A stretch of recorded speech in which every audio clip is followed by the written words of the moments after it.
Hello aspirants, स्वागत है आपका एक बार फिर से mean x with Sunil sir YouTube channel पर। तो जो एस्पिरेंट्स पहली बार चैनल पर विजिट कर रहे हैं उनसे पहले तो मैं ये बोलना चाहूँगा कि अगर आपने पार्ट वन नहीं देखा है तो वीडियो के डिस्क्रिप्शन में आपको पार्ट वन की लिंक मैंने दी है।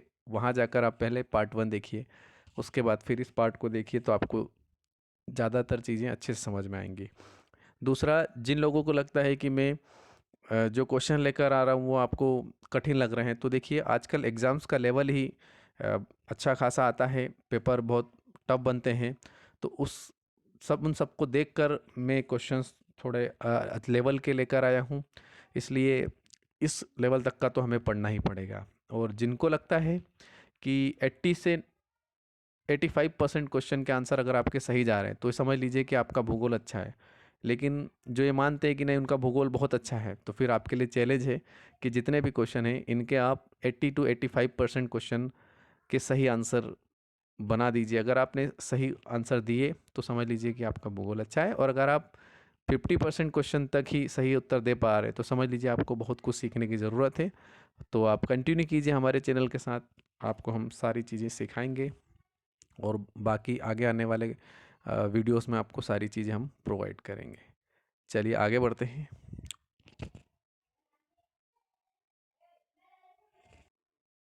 चलिए एस्पिरेंट्स, देखते हैं। क्वेश्चन नंबर 20 में आपको लास्ट में समझा चुका हूँ, इसका आंसर आपका डी था, यानी 4। इसके बाद देखिए 21वें में क्या पूछा, निम्नलिखित में से कौन सा भारतीय राज्य दो या अधिक देशों के साथ अंतर्राष्ट्रीय सीमा को साझा नहीं करता। यानी इन चारों ऑप्शन में ऐसा कौन सा राज्य है जो दो या दो से अधिक देशों के साथ अपनी सीमा साझा नहीं करता। तो देखिए यहाँ से त्रिपुरा हमारा इस प्रश्न का उत्तर होगा। अगर आपने मैप को ध्यान से देखा हो तो मैंने लास्ट वीडियो में भी आपको बताया था, त्रिपुरा जो हमारा एक स्टेट है वो तीन ओर से बांग्लादेश से घिरा हुआ है। इसीलिए हम इसको क्या बोलते हैं, त्रिपुरा। इसका नामकरण ही त्रिपुरा इसीलिए कि तीनों तरफ से बांग्लादेश से घिरा और बाकी हमारा भारत है चौथी तरफ। तो इसलिए हम यहाँ इस प्रश्न का उत्तर होगा आपका डी। बाकी तीनों राज्य आपके ऐसे हैं जो दो या दो से अधिक राज्यों से देशों से घिरे हुए हैं। चलिए आगे बढ़ते हैं। चलिए एस्पिरेंट्स, अगला क्वेश्चन देखिए, भारत का सर्वाधिक खनिज युक्त सेल तंत्र, यानी भारत की जो सेल तंत्र है उसमें सर्वाधिक खनिज हमें कहाँ से मिलता है।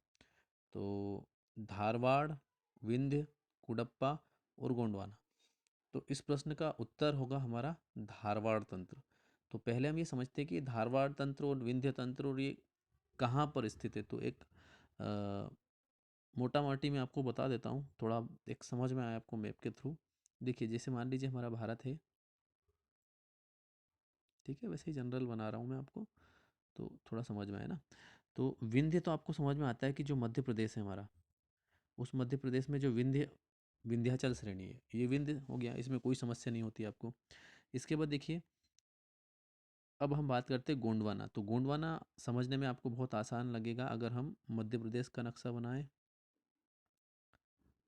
और उसके साथ छत्तीसगढ़ का नक्शा बनाएं। ठीक है, तो गोंडवाना हमारे कुछ मध्य प्रदेश का हिस्सा, कुछ छत्तीसगढ़ का हिस्सा, और कुछ इस प्रकार से, कुछ मध्य प्रदेश का, कुछ छत्तीसगढ़ का, कुछ यहाँ महाराष्ट्र का भी हिस्सा है। तो ये गोंडवाना क्षेत्र है। ठीक है, उम्मीद करता हूँ आपको समझ में आ रहा होगा। ये मोटे तौर पर बता रहा हूँ मैं आपको, एग्जैक्ट लोकेशन के लिए आपको और डीपली पढ़ना पड़ेगा। ठीक है, चलिए इसके बाद देखो, विंध्य हो गया, गोंडवाना हो गया। इसके बाद हम बात करते हैं धारवाड़ की। तो धारवाड़ के लिए हमें पूरे इंडिया के मैप पर ध्यान देना पड़ेगा। तो फिर से मैं इंडिया का मैप बनाता हूँ जल्दी से। ठीक है, थोड़ी देर के लिए मान लीजिए कि इंडिया का मैप है ना। इसमें जो धारवाड़, ये कर्नाटक क्षेत्र में है। धारवाड़ क्षेत्र कहाँ है, कर्नाटक रीजन में। अभी एक जरूरी नहीं कि एक ही प्रदेश में होता है, ये दो तीन प्रदेश में भी इसके क्षेत्र होते हैं। तो जनरली आप मानकर चलिए कर्नाटक और महाराष्ट्र के आसपास। ठीक है, चलिए हो गया आपका धारवाड़। इसके बाद देखो आप कुडप्पा। तो कुडप्पा कोई एक विशेष क्षेत्र नहीं मान सकते हम। जैसे अभी मैंने आपको बताया था ना गोंडवाना, तो गोंडवाना में क्या था, कुछ एमपी छत्तीसगढ़ था, कुछ इसमें उड़ीसा का क्षेत्र भी था, छत्तीसगढ़ उड़ीसा का मिक्स था। इसी प्रकार से आंध्र प्रदेश तक थी गोंडवाना। ठीक है, वो इसके जस्ट साइड में यहाँ पर मान लीजिए छत्तीसगढ़, ये मैं आपको बता रहा हूँ कुडप्पा तंत्र, छत्तीसगढ़ और उसके बाद में फिर कुछ उड़ीसा, कुछ आंध्रा में। तो इस प्रकार से इसके इस साइड में, यानी फिर से अगर मैं आपको बताने की कोशिश करूँ तो ये गोंडवाना और ये कुडप्पा इस प्रकार से दोनों एक दूसरे के साइड में है। ठीक है, तो मोटा माटी मैंने आपको बता दिया जनरल वे में कि थोड़ा आपको पता रहे कि कौन सा खनिज क्षेत्र कहाँ पर स्थित है। फिलहाल इस प्रश्न का उत्तर हमारा क्या होगा, इन्होंने पूछा है सर्वाधिक खनिज है हमारा धारवाड़ में। उम्मीद करता हूँ आपको इस प्रश्न का उत्तर मिल गया होगा और समझ में भी आ गया होगा। इसके बाद देखिए अगला, भारत के निम्न में से किस भाग में खनिज संसाधनों के बड़े भंडार है। अब ये भारत के क्षेत्र की बात कर रहे हैं, तो अगर हम भारत के क्षेत्र की बात करें तो भारत के अगर क्षेत्र की बात करें तो ये पश्चिम में, उत्तर में, दक्षिण पश्चिम में या दक्षिण पूर्व में। तो इस प्रश्न का उत्तर होगा हमारा दक्षिण पूर्व में। दक्षिण पूर्व में यानी इसका आंसर होगा हमारा डी। तो दक्षिण मतलब, दक्षिण पूर्व का मतलब है इस प्रकार, ये यही प्रश्न जो अभी हमने समझा। तो इन्होंने पूछा भी यही है कि भारत के निम्न में से किस भाग में खनिज संसाधन अधिक है, ज़्यादा भंडार है। तो कहाँ भंडार है, दक्षिण पूर्व में। तो बहुत काम का प्रश्न है, बहुत इंपॉर्टेंट प्रश्न है, अब इसको याद रखिएगा। चलिए अगले प्रश्न पर चलते हैं। अगला प्रश्न देखिए आप, अगले प्रश्न में आपको बोला है 24वें में, कौन सी चट्टान प्रणाली भारत में नवीनतम है, यानी कौन सी चट्टान भारत में नवीनतम प्रणाली की है। तो इस प्रश्न का उत्तर होगा आपका, चट्टान की बात कर रहे हैं, ठीक है, तो यहाँ है गोंडवाना। चलिए अगले प्रश्न पर चलते हैं। चलिए अगला प्रश्न देखिए, अगला प्रश्न है आपका, निम्न के सेल तंत्रों में कौन सा भारत के कोयला निचयो, निचयो का मतलब यहाँ डिपॉजिट्स, यानी वही कहाँ पर कोयला कहाँ ज़्यादा स्थित है, यानी कहाँ से कोयला का जो क्षेत्र है वो कौन सा हमारे भारत में सर्वाधिक स्रोत है कोयले के लिए। तो सर्वाधिक बड़ा स्रोत हमारे लिए यहाँ उत्तर होगा गोंडवाना तंत्र। तो गोंडवाना तंत्र अभी आपको बताया था मैंने, छत्तीसगढ़, कुछ उड़ीसा, कुछ मध्य प्रदेश में ये जो स्थित है, और कुछ हमारे आंध्र प्रदेश में स्थित है। तो इस प्रकार से गोंडवाना तंत्र है जो कोयले का प्रमुख स्रोत है। इसके बाद देखिए अगला 26वां प्रश्न है, ज्वालामुखी क्रिया के उत्पन्न दक्कन ट्रैप का विस्तार भारत के किन राज्यों में पाया जाता है। तो देखिए ज्वालामुखी क्रिया से उत्पन्न जो हमारा दक्कन ट्रैप है वो किन किन राज्यों में, दक्कन, तो दक्कन का जो ट्रैप है वो महाराष्ट्र में भी है, गुजरात में भी है और मध्य प्रदेश में भी है। तो इस प्रकार इस प्रश्न का उत्तर होगा आपका ये सभी, तो तीनों राज्य आप याद रखेंगे।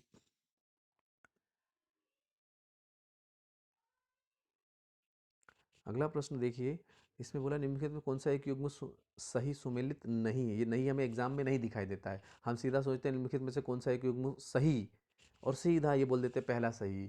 तो ये कॉमन एरर एग्जाम में होने वाली सबसे बड़ी गलती होती है। लेकिन एक बात और बता दूं कि जो बिल्कुल कच्चे खिलाड़ी होते हैं वही इस प्रकार की गलती करते हैं, जो स्ट्रेटजी बना के एग्जाम में जाते हैं कि मुझे क्या गलती नहीं, क्या क्या गलतियां नहीं करना है, तो वो कभी इस प्रकार की गलती नहीं करता है। चलिए इस प्रश्न में देखिए क्या बोला है कि कौन सा सही सुमेलित नहीं, मतलब सही जोड़ा नहीं है। तो देखो कुड़प्पाकर पथरीली बंजर भूमि ये बिल्कुल सही है। इसके बाद में नानकेई आर्द्र भूमि ये भी सही है। पनकेई शुष्क भूमि ये गलत है। इसके बाद में टोटाकल उद्यान भूमि, तो इस प्रकार से तीनों जोड़े सही है, ऑप्शन सी आपका गलत है। चलिए अगला देखिए 28वां प्रश्न, इसमें देखिए दंडकारण्य प्रदेश स्थित नहीं है। तो दंडकारण्य पहले तो आपको ये पूछा है कि कहाँ स्थित नहीं है, तो पहले आपको ये पता होना चाहिए कि ये कहाँ स्थित है। तो देखिए दंडकारण्य आपका छत्तीसगढ़ और उड़ीसा में विशेष रूप से स्थित है और कुछ आंध्र प्रदेश में भी, इसलिए मध्य प्रदेश में दंडकारण्य स्थित नहीं है। मध्य प्रदेश का दो पहले दंडकारण्य स्थित था मध्य प्रदेश में, लेकिन जैसे ही छत्तीसगढ़ मध्य प्रदेश से अलग हुआ तो दंडकारण्य अब छत्तीसगढ़ में आ गया, मतलब मध्य प्रदेश में नहीं है। तो इस प्रश्न का सही उत्तर होगा आपका सी। चलिए अगले प्रश्न पर चलते हैं। अगला प्रश्न देखिए, हिमालय के किस भाग पर करेवा भू आकृति पाई जाती है। तो हिमालय के किस भाग पर करेवा भू आकृति पाई जाती है, इस प्रश्न का उत्तर होगा आपका कश्मीर हिमालय पर। चलिए अगला प्रश्न देखिए 30, इसमें बोला नंदा देवी चोटी है, नंदा देवी चोटी कहाँ है, असम हिमालय का भाग है, या गढ़वाल हिमालय का भाग है, नेपाल हिमालय का भाग है, तो पंजाब हिमालय का भाग है, कौन सा भाग है। तो इस प्रश्न का सही उत्तर होगा आपका गढ़वाल हिमालय। तो याद रखिएगा बहुत important, most most most IMP प्रश्न है ये, कई बार एग्जाम में इसको घुमा फिरा के पूछा जाता है। नंदा देवी कहाँ, गढ़वाल हिमालय का क्षेत्र है। चलिए आगे बढ़ते हैं। चलिए अगला प्रश्न देखिए 31, इसमें बोला है निम्नलिखित कौन सी एक चोटी भारत में अवस्थित नहीं है। फिर से बोला है नहीं है। तो इस प्रश्न का सही उत्तर होगा आपका ए, गुरला मानधाता भारत में स्थित नहीं है। गुरला मानधाता कैलाश मानसरोवर, तिब्बत कैलाश मानसरोवर इसके पास स्थित है, यानी ये समझ लीजिए कि तिब्बत में है, यानी इस प्रकार से ये भारत में नहीं है। चलिए अगले क्वेश्चन पर चलते हैं। अगला प्रश्न है आपका, देखिए हिमालय पर्वत श्रेणियां निम्नलिखित में से किस राज्य का हिस्सा नहीं है। अब ये बताइए कि हिमालय कहाँ नहीं है। उत्तराखंड तो हिमालय है, सिक्किम भी हिमालय पर ही स्थित है, और हिमाचल प्रदेश हिमालय का ही अंचल है। तो इस प्रकार से इस प्रश्न का उत्तर होगा उत्तर प्रदेश। उत्तर प्रदेश जब उत्तराखंड उत्तर प्रदेश से अलग नहीं हुआ था तब हिमालय उत्तर प्रदेश में भी स्थित था, लेकिन जो उत्तर प्रदेश का पर्वतीय क्षेत्र था उसको एक अलग राज्य बना दिया गया उत्तराखंड के नाम से। तो इस प्रकार से इस प्रश्न का सही उत्तर होगा आपका बी। चलिए डियर एस्पिरेंट्स, अगला क्वेश्चन देखते हैं, और अगले क्वेश्चन में देखिए कौन सा पर्वत शिखर है जो पूरी तरह से भारत में स्थित है। देखिए क्वेश्चन पूछने का बहुत अच्छा तरीका है, क्वेश्चन बहुत अच्छा है, और इस क्वेश्चन से हम बहुत कुछ सीखने वाले हैं। इस पर पूरा डिटेल में समझते हैं कि क्या पूछना चाहते हैं हमसे। देखिए सबसे पहले तो एक प्रश्न बनता है, देखिए तो सबसे पहले तो ये कि भारत की सबसे ऊंची पर्वत चोटी कौन सी है, भारत भारत का सबसे ऊंचा पर्वत शिखर कौन सा है। विवादास्पद लोग इसको मानते हैं, लेकिन कोई विवादास्पद नहीं है। भारत की सबसे ऊंची चोटी है केटू गाडविन आस्टिन, क्योंकि यह भारत में ही स्थित है। अब यह भारत में स्थित है, लेकिन पाक अधिकृत जो पीओके है उसमें ये आती है, तो कुछ लोग इसको विवादास्पद मानते हैं कि नहीं ये भारत में स्थित नहीं है, लेकिन क्योंकि पीओके भारत का ही हिस्सा है, अभिन्न हिस्सा है, इसको पाकिस्तान ने लेकिन चूंकि अपने अधिकार क्षेत्र में ले लिया है, हथिया लिया है, तो इसका मतलब ये नहीं कि ये पाकिस्तान का हो गया, एक ना एक दिन ये भारत में आना ही है। तो इसलिए केटू गाडविन आस्ट्रिन भारत की सबसे ऊंची चोटी है। विवादास्पद प्रश्न इसको इसलिए मानते हैं। दूसरी बात, अगर ये भारत की सबसे ऊंची चोटी नहीं है तो फिर दूसरे नंबर पर कौन सी चोटी आती है। दूसरे नंबर पर हमारी चोटी आती है भारत की सबसे ऊंची कंचनजंगा। अब कंचनजंगा कहाँ स्थित है, तो कंचनजंगा आपका स्थित है सिक्किम में। कहाँ स्थित है, सिक्किम में। तो कंचनजंगा सिक्किम में स्थित है। अब सिक्किम का जो कंचनजंगा क्षेत्र है उस पर नेपाल अपना अधिकार बताता है। देखो अधिकार बताना, तो अधिकार बताने से कुछ नहीं होता। तो इस प्रकार से, क्योंकि अगर देखा जाए तो नेपाल भी भारत से ही कटा हुआ हिस्सा है, तो इसलिए, और केवल अधिकार जताने से कुछ नहीं होता। तो कुल मिला के थोड़ा बहुत विवाद इसको भी हम मान लेते हैं कि विवादित है। तो नेपाल कंचनजंगा को अपना हिस्सा बताता है, इसलिए ये भी हम विवाद में मान लें, लेकिन है दूसरे नंबर पर हमारा कौन सा है, कंचनजंगा। और भारत की तीसरी सबसे ऊंची चोटी कौन सी है, नंदा देवी। अब देखो इनका प्रश्न पूछने का तरीका क्या है। पूरी तरह भारत में स्थित है, पूरी तरह भारत में स्थित है, इसलिए इस प्रश्न का सही उत्तर होगा आपका नंदा देवी। और विश्व की सबसे ऊंची चोटी, तो विश्व की सबसे ऊंची चोटी अ, आप सभी को पता होगा नेपाल में स्थित है, माउंट एवरेस्ट। चलिए इस प्रकार से हमारे इस प्रश्न का उत्तर तो होता है बी। अगले प्रश्न पर चलते हैं 34। देखो भारत में निम्नलिखित में से कौन सी श्रेणी नवीनतम है। अब देखिए आपको ये तो पता ही है कि नवीनतम श्रेणी हमारी हिमालय श्रेणी है। हिमालय एक नवीनतम वलित पर्वत इसको माना जाता है। और प्राचीनतम अगर पूछे तो आप बताइएगा अरावली। चलिए आगे बढ़ते हैं। अगला प्रश्न देखिए, अगले प्रश्न में आपसे पूछा निम्नलिखित में से कौन सा विशालतम हिमनद है। तो विशालतम हिमनद, सबसे बड़ा हिमनद कौन सा है, सियाचिन। अगले प्रश्न पर चलते हैं। चलिए अगले प्रश्न पर चलते हैं। अगला प्रश्न देखिए, सियाचिन हिमनद कहाँ स्थित है। तो सियाचिन हिमनद कहाँ स्थित है, इस प्रश्न के सीधे उत्तर पर चलते हैं हम। नुब्रा घाटी के उत्तर में, नुब्रा घाटी के उत्तर में सियाचिन हिमनद स्थित है। इसके बाद अगला प्रश्न देखिए 37। 37 में देखिए चोराबाड़ी ग्लेशियर स्थित है। चोराबाड़ी चोराबाड़ी ग्लेशियर कहाँ स्थित है, तो केदारनाथ मंदिर के उत्तर में। इस प्रश्न का सही उत्तर होगा आपका सी। आई होप आपको समझ में आ रहा होगा। आगे बढ़ते हैं।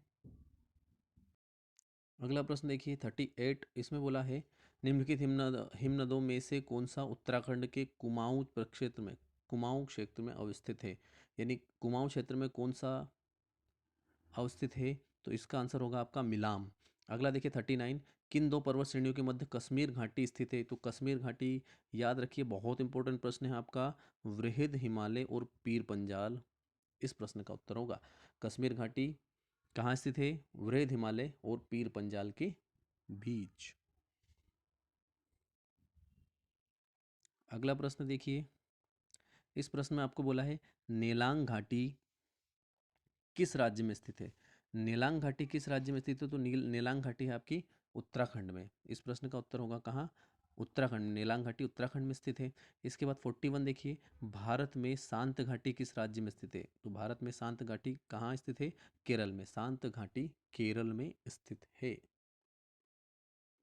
चलिए अगला प्रश्न देखिए, अगले प्रश्न में आपको बोला है बुमला दर्रा कहाँ स्थित है? ये बुमला कभी दूर दूर लिख दिया जाता है, कभी इनको जोड़कर लिख जाता है, ठीक है, तो आपको कंफ्यूज नहीं होना है। बुमला दर्रा कहाँ पर स्थित है? तो बुमला दर्रा आपका याद रखिए, बहुत इंपॉर्टेंट प्रश्न बनता है, अरुणाचल प्रदेश में। बुमला दर्रा अरुणाचल प्रदेश में स्थित है। इसके बाद देखिए 43, निम्नलिखित दर्रों में से किससे होकर लेह जाने का रास्ता है? ये थोड़ा सा आपके लिए मुश्किल प्रश्न है, और याद होगा तो आसान है, ठीक है। तो लेह जिसको पहली बार पढ़ रहे हैं उनके लिए मैं याद करवाने की कोशिश करता हूँ। लेह जोजिला दर्रे में ना, तो निम्नलिखित दर्रों में से किस में से होकर लेह जाने का रास्ता बनता है? तो लेह जाने का जो रास्ता बनता है वो जोजिला दर्रे से होकर बनता है। देखो आपको हम लेकर तो जाएंगे, हम ले हम जाएंगे कहाँ? उसी ज़िले में जो ज़िला आप जाना चाहते हो, जो ज़िला आप जाना चाहते हो लेकर हम जाएंगे। तो इस प्रकार से जो ज़िला लेकर हम, कोशिश करते हैं याद करने की, ठीक है। चलिए आगे बढ़ते हैं अगले प्रश्न पर। चलिए अगला प्रश्न देखिए, अगले प्रश्न में आपको बोला है किग्री विंगरी नीति माणा क्या है? तो किग्री विंगरी नीति माणा ये दर्रे हैं, किसके नाम है? दर्रे के नाम है ना, नाम सुन कुछ ने तो नाम ही आज पहली बार सुने होंगे। चलिए दर्रे हैं, याद रखिएगा। इसके बाद अगला प्रश्न देखिए, निम्नलिखित में से वह दर्रा जो सर्वाधिक ऊंचाई में स्थित है? तो सबसे ऊंचाई पर स्थित कौन सा दर्रा है? तो नाथुला दर्रा। नाथुला दर्रा सर्वाधिक ऊंचाई पर स्थित है। अगले प्रश्न पर चलते हैं। चलिए अगला प्रश्न देखिए, कौन से राज्य पालघाट दर्रे से आपस में जुड़े हुए हैं? तो कौन से दो ऐसे स्टेट हैं, दो ऐसे राज्य हैं जो पालघाट दर्रे से जुड़े हुए हैं, यानी दो ऐसे राज्य हैं। तो देखो भारत का नक्शा अगर आपने देखा हो इस प्रकार से, ये नीचे वाला दक्षिण हिस्सा, तो इसमें केरल और तमिलनाडु, इस तरफ केरल है, इस तरफ तमिलनाडु है। तो इनके बीच में जो एक दर्रा है वो है पालघाट दर्रा। तो अब मैंने इस प्रश्न का उत्तर ही आपको दे दिया। तो कौन से राज्य पालघाट दर्रे से आपस में जुड़े हैं? केरल और तमिलनाडु। अगला देखिए 47, इसमें बोला है रोहतांग दर्रा भारत के किस राज्य में स्थित है? बहुत इंपॉर्टेंट प्रश्न है और बहुत आसान भी है। अगर आप कहीं घूमने गए हों तो यहाँ घूमने भी जाते हैं, पर्यटक स्थल है हिमाचल प्रदेश। रोहतांग दर्रा कहाँ है? हिमाचल प्रदेश में। उम्मीद करता हूँ आपके सारे प्रश्न आपको समझ में भी आ रहे होंगे, और इसी प्रकार से हम आगे पूरे सीरीज आपको प्रोवाइड करेंगे। तो अगर आपको प्रश्नों के उत्तर या मेरी जो एक कोशिश है वो अच्छी लग रही हो तो आप वीडियो को लाइक भी कर दें और सब्सक्राइब भी करें। और वैसे जितना आप वीडियो को लाइक शेयर और सब्सक्राइब करेंगे उतने ही मुझे मोटिवेशन मिलेगा और मैं जल्दी जल्दी वीडियो बनाऊंगा। चलिए आगे बढ़ते हैं। चलिए अगला प्रश्न देखिए, उत्तर भारत में उप हिमालय क्षेत्र में के सहारे फैले समतल मैदान को कहा जाता है? क्या कहा जाता है? तो इनको कहा जाता है भाबर। उत्तर भारत में उप हिमालय क्षेत्र के सहारे फैले समतल मैदान को क्या कहा जाता है? भाबर कहा जाता है। चलिए आगे बढ़ते हैं, अगला प्रश्न देखिए, उत्तराखंड किस भाग में, उत्तराखंड के किस भाग में पाताल तोड़ कुएं, तो पाताल तोड़ कुएं किस भाग में है? तो ये है तराई में। तो इस प्रश्न का उत्तर हो गया आपका बी। अगला प्रश्न देखिए, कोरी निवेशिका, कोरी निवेशिका जिस पर स्थित है वह है? तो कच्छ का लिटिल रन। किस पर स्थित है कोरी निवेशिका? कच्छ का लिटिल रन। इसके बाद भारतीय प्रायद्वीप कहाँ तक फैला हुआ है? तो भारतीय प्रायद्वीप कहाँ तक फैला हुआ है? हिंद महासागर सागर तक फैला हुआ है। चलिए अगले प्रश्न पर चलते हैं। चलिए अगले प्रश्न का उत्तर तो उम्मीद करता हूँ कि आप सभी इस प्रश्न का उत्तर दे देंगे। दंडकारण्य क्षेत्र कहाँ स्थित है? दंडकारण्य कहाँ स्थित है? तो देखिए अगर आप एक ऑप्शन से पढ़ें तो छत्तीसगढ़ में तो है, लेकिन मध्य प्रदेश में नहीं है। छत्तीसगढ़ में है और उड़ीसा में भी, अभी थोड़ी देर पहले बताया था मैंने। तो इस प्रकार से इस प्रश्न का उत्तर ही हमें मिल गया, छत्तीसगढ़ और उड़ीसा। अगला देखिए, लद्दाख के बीच अवस्थित है। लद्दाख किसके बीच स्थित है? तो लद्दाख, अब देखिए अभी थोड़ी देर पहले हमने लेह पढ़ा था, लेह। तो हम आपको ले हम चलेंगे, अगर कौन से ज़िले में जाना चाहते हो आप, जो ज़िले में आप जाना चाहते हो उसमें हम ले चलेंगे। तो जो ज़िला लेह के लिए था, इस प्रकार हम लद्दाख को सीखते हैं। लद्दाख, काराकोरम और जास्कर पर्वत। तो इसको आप याद करने के लिए आप थोड़ा दिमाग लगाइए, किस प्रकार से आप याद करेंगे। लद्दाख में थोड़ा देखिए, मैं थोड़ा समझाने की कोशिश करता हूँ, कुछ भी हम ट्रिक बना लेते हैं। लाख, ठीक है, और काराकोरम यानी बिल्कुल कोरे होकर जाओगे, ऑस्कर मिलेगा, लाखों मिलेंगे ना। देखो थोड़ा थोड़ा बहुत कुछ मुझे मिला है। मान लीजिए आपके पास कुछ भी नहीं है, कोरा कोरा कागज, कोरे कागज की तरह हो, कंगाल हो, ठीक है, और जास्कर, काराकोरम कोरे हो, जास्कर जैसे ही ऑस्कर मिला, ऑस्कर अवार्ड तो जानते हो आप, जैसे ही ऑस्कर मिला लाखों आ गए आपके पास, लद्दाख, ठीक है। तो इस प्रकार से कोरे थे, ऑस्कर मिला, लद्दाख, लाखों आ गए। कुछ कुछ भी ट्रिक है, लेकिन इससे क्या होता है, थोड़ा बहुत शुरुआत में आपको याद रह जाता है, उसके बाद फिर आपको ये फिजूल की ट्रिक्स लगाने की ज़रूरत नहीं होती है, ठीक है। चलिए, उम्मीद करता हूँ समझ में आया होगा। लास्ट क्वेश्चन पर चलते हैं आज के हम। निम्नलिखित पर्वत श्रृंखलाओं में कौन सबसे पुरानी है? तो सबसे पुरानी पर्वत श्रृंखला कौन सी है? अभी थोड़ी देर पहले मैं समझा चुका हूँ आपको, अरावली। और नवीन पर्वत कौन सा है? हिमालय। तो इस प्रश्न का उत्तर हो गया आपका ए। चलिए, तो इस प्रकार से हमारा ये वीडियो लेक्चर ख़त्म होता है। अगले वीडियो में मिलेंगे, तब तक आप हंसते रहिए, मुस्कुराते रहिए, अपना ज्ञान बढ़ाते रहिए। Thank you.